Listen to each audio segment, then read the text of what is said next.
పవన్ కళ్యాణ్ గారు 60 నియోజకవర్గాల మీద ఫోకస్ చేయబోతున్నట్టు టాక్ వచ్చింది. అసలు అంత స్పేస్ ఉందంటారా మన ఏపీ రాజకీయాల్లో? ఆయన పోటీ చేస్తే గెలుస్తారంటారు. పోటీ చేస్తే గెలుస్తారా అనేది పక్కన పెడితే 60 నియోజకవర్గాల్లో ఉన్నారు అంటే మరి 60 నియోజకవర్గాలు ఈయన తిరగబట్టే కదా. ఒకప్పుడు రాజకీయం కోసం ఒక సాధారణ వ్యక్తిగా, ఒక హీరోగా, ఒక సినిమా సెలబ్రిటీగా తిరగబట్టే కదా ఈ 60 నియోజకవర్గాలని తెలుసుకోగలిగాడు. అదే తిరగకపోతే తెలుసుకోలేడు కదా, తెలియదు కదా. చేస్తాడు పోటీ, ప్రజలే ఎన్నుకుంటారు. ప్రజలకి ఎవరు మేలు చేస్తే, ఎవరు మన్యంలో రోడ్లు వేశారో, ఎవరు పిల్లలకి స్కూల్కి వెళ్ళడానికి ఇబ్బందులు ఈ బురదల మోకాళ్ళ లోతు బురదల్లో కూరుకుపోయి ఉంటే అటువంటి చిన్న చిన్న విలేజ్లని తీసుకొని వాటికి రోడ్లు వేసి లైట్లు వేసి ఇవి చేశారో వాళ్ళని ఎన్నుకుంటారు ప్రజలు. ఎక్కడ ఆయన మేలు చేస్తే అక్కడ ఎన్నుకుంటారు ప్రజలు. అది ఆయన ఏం చెప్పుకోవక్కర్లేదు. ఆయన గురించి ఆయన ఏం పెద్దగా చెప్పుకోవాల్సిన పని లేదు. ఒకప్పటి పవర్ స్టార్, ఇప్పటి ప్రజల మనిషి, డిప్యూటీ సీఎం గారు. అంటే ప్రజల మనిషి అయిన తర్వాతనే డిప్యూటీ సీఎం గారు అయ్యారు. ఫస్ట్ ప్రజలకి దగ్గర అయ్యారు. ప్రజలకి అదేంటంటే అతను ఒక కొడుకై, ఒక అన్నయ్య, ఒక తమ్ముడై, ఒక సొంత మనిషి అయి దగ్గరదనాన్ని చూపించారు. బంధుత్వం లాంటి మనిషిలా చూపించబట్టి ఇప్పుడు ఆయన డిప్యూటీగా ఎదగలిగారు. నెక్స్ట్ రాజకీయాల్లో కూడా ఇక ఎవరు వస్తారనేది వచ్చిన దాన్ని బట్టి మాట్లాడుకోవచ్చు. పవన్ కళ్యాణ్ గారే ఆపించేశారని విన్నాము. సో ఆయన తీసుకున్నది మంచి నిర్ణయం అంటారు. ఎందుకంటే ఆల్రెడీ తీసుకున్న భూములు ఇంకా డెవలప్మెంట్ కానప్పుడు ఇంకా మళ్ళీ ఇది ఎందుకు అన్నట్టు ఆపారంటారు. ఇది మంచి నిర్ణయం అంటారు, లేకపోతే ఇంకా తీసుకొని డెవలప్మెంట్ ముందుకు తీసుకెళ్తే బెటర్ అంటారు? ఫస్ట్ తీసుకున్న ల్యాండ్ని డెవలప్ చేస్తే వాళ్ళే ఇస్తారు. మా భూమి ఉంది తీసుకోండి, మా భూమి ఉంది తీసుకోండి అని ప్రజలే పట్టం కడతారు. మా భూమిని తీసుకొని మా ఏరియాని డెవలప్ చేయండి అయ్యా అని పట్టం కడతారు. పవన్ కళ్యాణ్ గారు తీసుకున్న నిర్ణయం చాలా మంచిది. ఎందుకంటే ఈసారి కనుక ఈ భూమి ల్యాండింగ్ ఇది మాఫింగ్ చేసినట్టయితే ఈ ప్రభుత్వాన్ని నమ్మేవాళ్ళు కారు, ప్రజలు నమ్మేవాళ్ళు కారు, రైతులు నమ్మేవాళ్ళు కారు, స్టూడెంట్ నమ్మేవాళ్ళు కారు, ఎవ్వరూ నమ్మేవాళ్ళు కారు. ఈయన ఆలోచించి తీసుకున్న నిర్ణయం మంచి నిర్ణయం. ఫస్ట్ తీసుకున్న 1000 ఎకరాలను డెవలప్ చేస్తే మిగతా ఇంకా ఏవైనా కానీ ఇవ్వడానికి అవకాశం ఉంటుంది. ఈ ఉన్న 1000 ఎకరాలనే డెవలప్ చేస్తారని నేను కూడా కోరుకుంటున్నాను. ఇప్పుడు 29 కల్లా ఇది డెవలప్ అయితే మళ్ళీ ప్రజలు రైతులే ఇస్తారు. ఎందుకనంటే ఆ రైతుల భూముల్లో బంగారం పండుతుంది. ఏంటి ఆ బంగారం?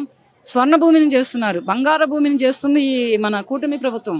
అంటే డెవలప్ చేస్తే ప్రతి ఒక్క యువతకి, ప్రతి ఒక్క నిరుద్యోగికి ఉద్యోగం వస్తుంది, బిజినెస్లు జరుగుతాయి, పెట్టుబడులు వస్తాయి, ఇతర దేశాల నుంచి, ఇతర రాష్ట్రాల నుంచి పెట్టుబడులు వస్తాయి.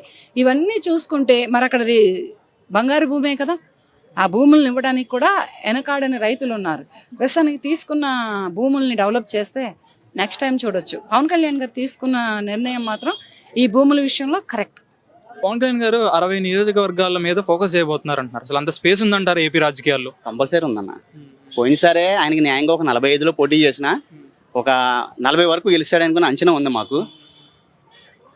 అది కారణాల వల్ల ఆయన కూటమి కట్టిందే ఆయన కాబట్టి, ఏదో మన బిల్డింగ్ కడితే కూలీలు నష్టపోకుండా మేస్త్రి నష్టం మీద వేసుకున్నట్టుగా కూటమి కట్టింది ఆయన కాబట్టి ఆయన కాంప్రమైజ్ అయ్యి త్యాగం చేసాడు కాబట్టి నెక్స్ట్ టైం ఒక 60 స్థానాల్లో పోటీ చేయడం వల్ల గౌరవప్రదంగా ఉంటుంది. ఆయన కూడా ఉంటుంది, చేయాలి కూడా. కానీ గెలుస్తారంటారు. ఇప్పుడు కూటమి వల్ల ఆయనకి సీట్స్ వచ్చాయి అంటారు. ఆయన ఒంటరిగా సపోర్ట్ అంటే పోటీ చేసినప్పుడు గెలవలేదు కదా, మరి గెలుస్తారంటారా ఆయన? కూటమి ఒంటరి అనేది కంపారిజన్ కరెక్ట్ కాదన్న. సపోజ్ ఒకటి ఉన్నది, ఒక 2-3 గొడవ ఉంది, నాకు 2-3 గొడవ. ఇది అడ్డా ఫిక్స్ చేసుకున్నాం. ఇది కృష్ణకాంత్ పార్క్ అడ్డా ఫిక్స్ చేసుకున్నాం కొట్టుకుందామని.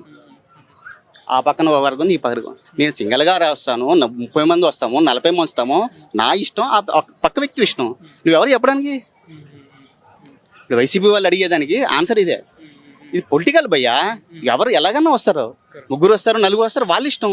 నువ్వు కూడా వెళ్ళి 3తో అది గెలుస్తారంటారా? గెలవడం తక్కువ కదా. ఏది లేదు, కూటమిగానే ఉంటాయి. ఫిక్స్ చేశారు కదా ఆయన 15 years అని. కూటమి ఫిక్స్ చేశారు 15 years ఇది ఉంటుందని. మరి దాంట్లో ఇప్పుడు 170 60 తీసుకుంటాడు, లేకుంటే 50 తీసుకుంటాడు, 40 ఆయన ఇష్టం. అది అప్పుడున్న అంతర్గత వ్యవహారాల ప్రకారం సెట్ చేయాలి. అది ఉమ్మడి ఫ్యామిలీ, ఇది ఉమ్మడి ఫ్యామిలీ నడుస్తుంది గవర్నమెంట్ అంతే. అది కాబట్టి ఇది సింగిల్గా వెళ్ళి ఎందుకు, అది అవసరం? తన రిస్క్ ఏంటో తనకు తెలుసు, ఎలా చేయాలని తెలుసు. చేసినా ప్రజల కోసం అని క్లియర్గా కరెక్ట్గా ఉన్నాడు ఆయన కాబట్టి తీసుకుంటాడు. 21 కాదు, ఇంకో 21 తీసుకుని 42 పోటీ చేసి గెలిచిన ఓకే కదా.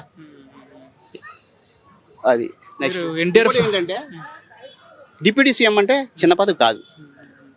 చిన్న పదవి అదేమన్నా ఇస్తారు ఎవరికన్నా? ఇప్పుడు మన తెలంగాణలో కొన్ని 1 కోట్ల మంది ఉన్నారు. రేవంత్ రెడ్డి గారి తర్వాత మన ఆయన పేరు ఏం పేరు, బట్టి విక్రమార్క గారు ఉన్నారు. అదే చిన్న పదవి నాకు కూడా అర్థం కావట్లేదు. ఇప్పుడు మన అదర్ పార్టీస్ మాట్లాడేది డిప్యూటీ సీఎం అంటే చాలా పెద్ద పదవి, అది రాదు కదా. 5 కోట్ల మందిలో సెకండ్ పర్సన్ ఆయన, చిన్న పదవి.